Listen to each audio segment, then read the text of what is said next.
Hey, John from the Orange and Brown Report here. We're going to talk about a Corey Coleman touchdown in today's film study. So let's go to, I believe, week 11, week 12. I don't know off the top of my head, does not matter. Browns lost to the New York Giants. And let's check out Corey Coleman touchdown in the red zone. So the reason I chose this play, I feel like it's a pretty good summation of Corey Coleman as a rookie. We see some good things, we see some things that can be improved. So call it a tale of two cities. So we're looking here at second and 14. I believe the Browns just had a 4-yard loss on first by a run. Again, doesn't really matter. It's second and 14, so let's play our down and distance here. Ball is on the 21, so technically I guess we're just outside the red zone if you want to call the 20 in. Let's get to the play right here. And we're looking at the bottom of the screen. And one quick note here. Notice how tight both receivers are to the line of scrimmage, both bottom, top of the screen right here. In West Coast terminology, you'd call that a nasty split, N-A-S-T-Y. There are all kinds of different ways to say it, but if we're going to get into the jargon, I'm going to call this a nasty split, and that's all I mean. That instead of the receivers being more towards the top or the bottom of the numbers, we have them pulled inside or compressed towards the end man line of scrimmage, or the tight end in this case, and the left tackle over here. So when I see these nasty splits, particularly when I see them on both sides, so left side, right side here, I think two things. First thing I often think of is some type of inside breaking routes, a mesh concept, for example, where you have two drags or you have shallows coming in.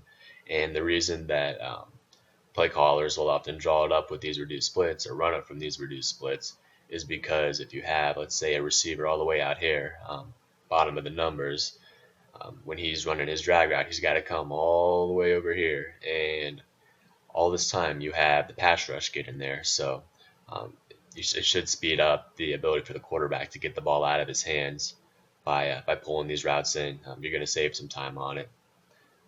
Another thing that I think of, at least from passing game, is outside breaking routes. So things like out routes, corner routes.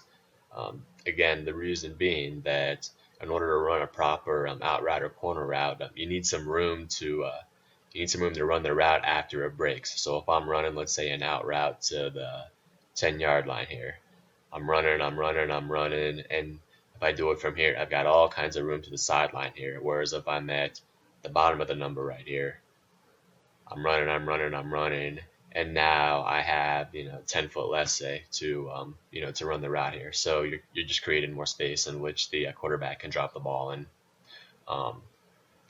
So going to our concept here, we're going to see looks like a speed out from the flex tight end right here, and we're going to see a corner route from Coleman. But what I want to focus on is the corner route itself, because it's we see a nice little move that we'll break down after we go through the play itself. But that's what really caught my eyes about this.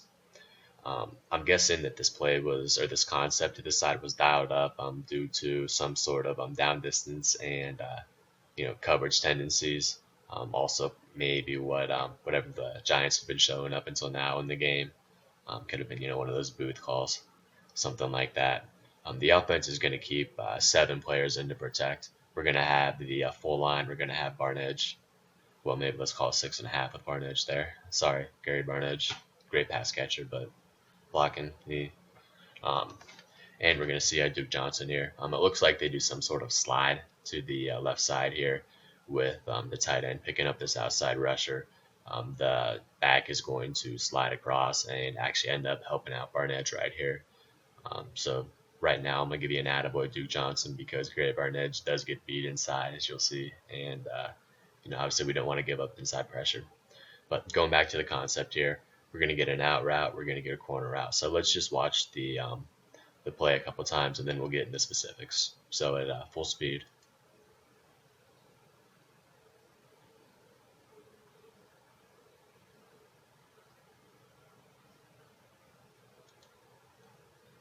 Okay, and let's go back and let's watch that again this time. let's start with our eyes on the corner here. Let's move them back to Coleman. What I really want you to focus on is right around the 10-yard line here. What happens with both Coleman and the cornerback, and you're going to see how how he got so wide open inside the red zone.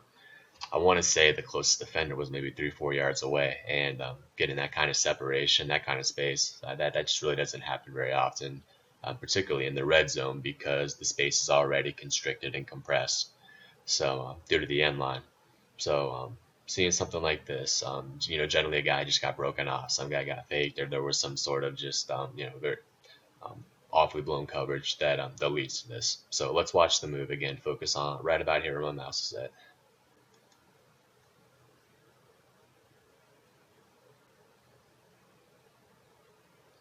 And now you can see why he got so wide open. So question is then, how was Coleman able to get so wide open? What exactly made the cornerback do what he did right there? We're going to slow everything down. And let's go from here. Okay, so again, we know we're running a corner route right here. Interesting thing about corner routes. Traditionally, you'd see them more from slot receivers or inside guys, particularly when you have, let's say, your number one or your counting receivers outside the end, 1, 2, 3, or in this case, 1, 2. You generally see that from the number 2 receiver because, well, one, you need all that space in order to get the ball in after the route's broken, but also coaches love what's known as a smash concept, where you have number one run some sort of very short game, inside breaking route or stop route. So it could be a hitch, it could be what I call a fin or a 5 and in. It could just be a little, some type of little, I guess even flat, although that's it's a little different. But I still think of that as a smash concept here. And pardon me. So a lot of coaches have been on that concept for a number of years. It's one of the most popular concepts in football, from NFL, college, all the way down to the high school ranks to this day. It beats all kinds of coverages. It's a beautiful thing. This concept's similar in that it's going to attack particularly cover 2, so 2 deep, zone under, by stretching the cornerback, but it's also going to work well against depending on how you run the routes. It can work against man coverage. It can work against cover 3, as you see here, quarters, more like split safeties. But what you'll often see now is you'll see the corner route come from an outside receiver. So what he'll do is, because he's at the bottom of the numbers and he needs that space, he's going to stem or take his initial route direction inside. So it's more like maybe 3 steps inside towards the numbers, straight up field, and then break off. A lot of coaches call this a burst corner, B-U-R-S-T, burst corner. It's becoming more and more popular. It's a great route in terms of the release, the timing. I really like them. I'm a big fan. It's something you can, if you really pay attention to, particularly college pro game, particularly the pro game, you'll see a lot of that. So look for your burst corner. That's the moral of that little 20-minute off-topic dialogue. So let's go back to the corner route here. One thing, well, I shouldn't say one thing, but I have some information. I know a couple things about how exactly the Browns coach the receivers to run their routes. Generally, they will run post routes using 7 steps. So when the receiver releases from the line, so let's say he takes off, we have this back foot here. When that back foot hits, that's 1 step. When the next foot hits, that's 2 steps, then 3, then 4, and on and on. And what's going to happen is on the 7th step, the receiver is going to break inside right here to his post route. So if I know that, then we know that an NFL coaching staff that's watching God knows how many hours of film to prep each week for play, they're going to know exactly where or exactly how the Browns are running that. As far as the steps, also the depth at which it happens. Does it break at say 12 to 15, where most of those routes will? So, and the cornerbacks, when they're watching the film with their defensive coordinator, with their position coach on their own, if they're a thinking cornerback, then they're going to know this as well. They're going to know that on that 7th step, that's where the post is going to break. And if the receiver continues past that 7th step, then at that point it's a fade route, turn and go. It's a 9 all the way. So what the Browns do is I'm guessing that they played to that, by showing the post route and then breaking back across the cornerback's face.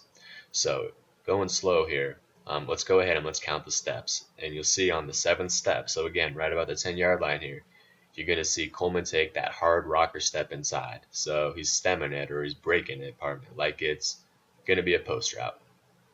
So let's watch the steps here.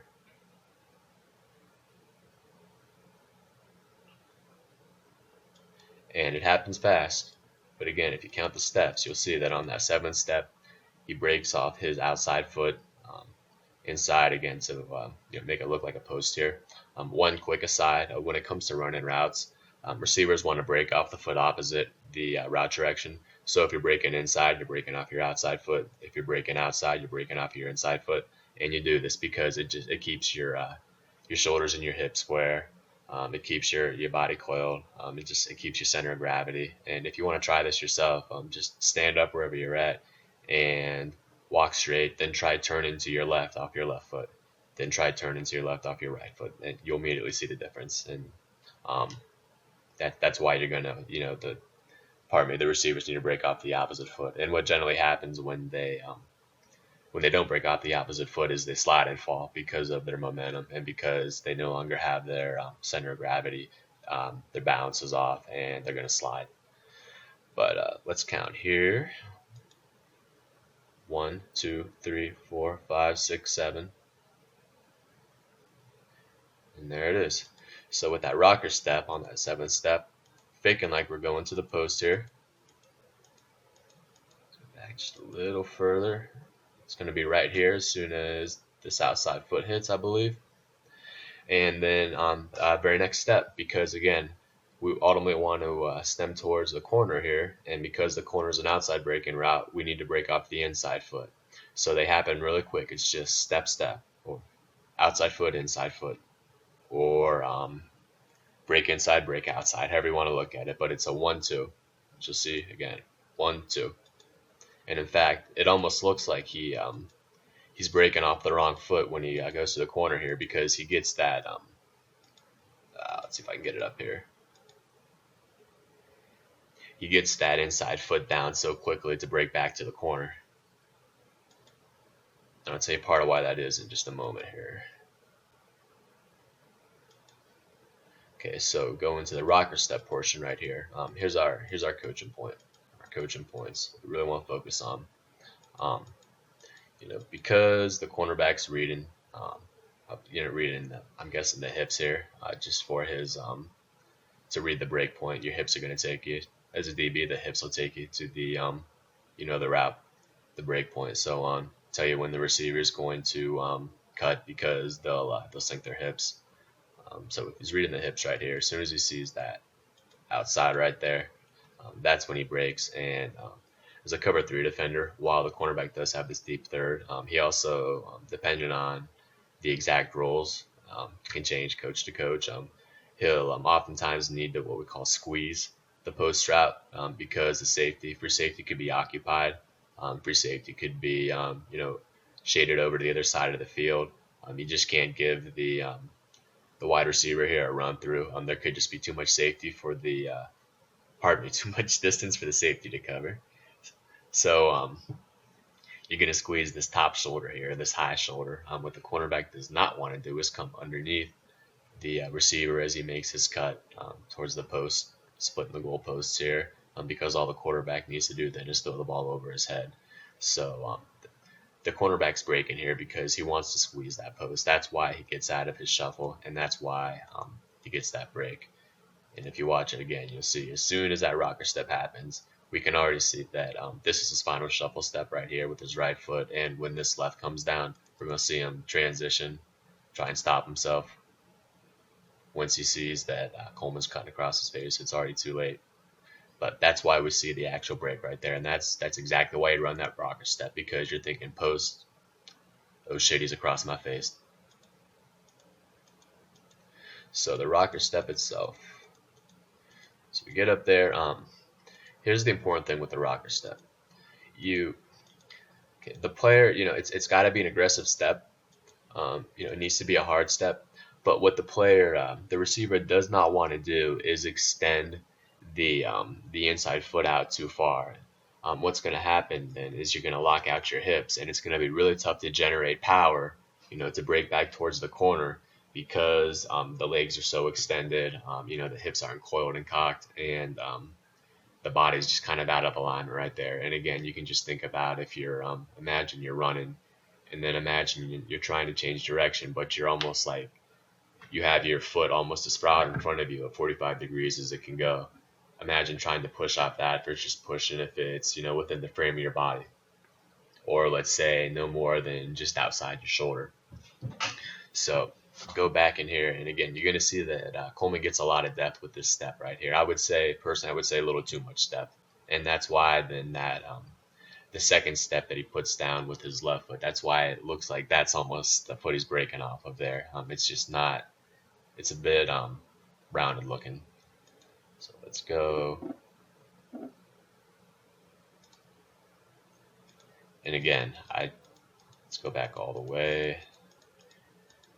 Now, maybe he's, I don't know the Browns' exact coaching points for this rocker step right here. It's Al Saunders, so I know that he knows what he's doing, and he's forgotten more about coaching wide receivers than I know.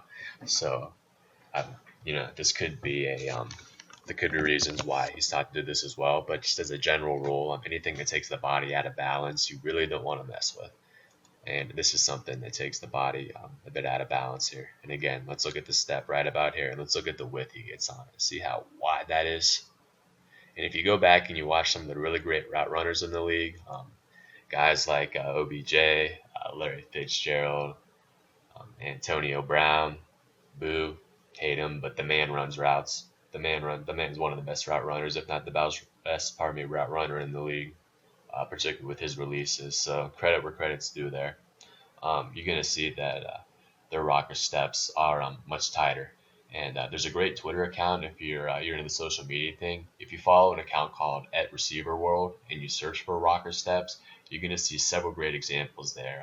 This guy's I won't give away who he is, but he's a former NFLer. He's played caught passes from a soon-to-be Hall of Fame quarterback for a number of years. He's another guy with just he just has such a deep, wide knowledge of the position and routes. It's really incredible, just the level of detail that the man knows and understands and teaches. So if you go on that account, again, Receiver World, you're going to see examples of that rocker step. And one thing that you will notice from these guys running the rocker steps is that they don't get near as much width with that, with the foot they're going to use to break back towards the corner route. So in this case, Coleman with the right foot or the inside foot. But going back to the Tale of Two Cities analogy, Coleman just has such fluid hips and such great change of direction, as part of his athletic profile that he can get away with it here, particularly because the cornerback, his break was awful. Let's just put it that way.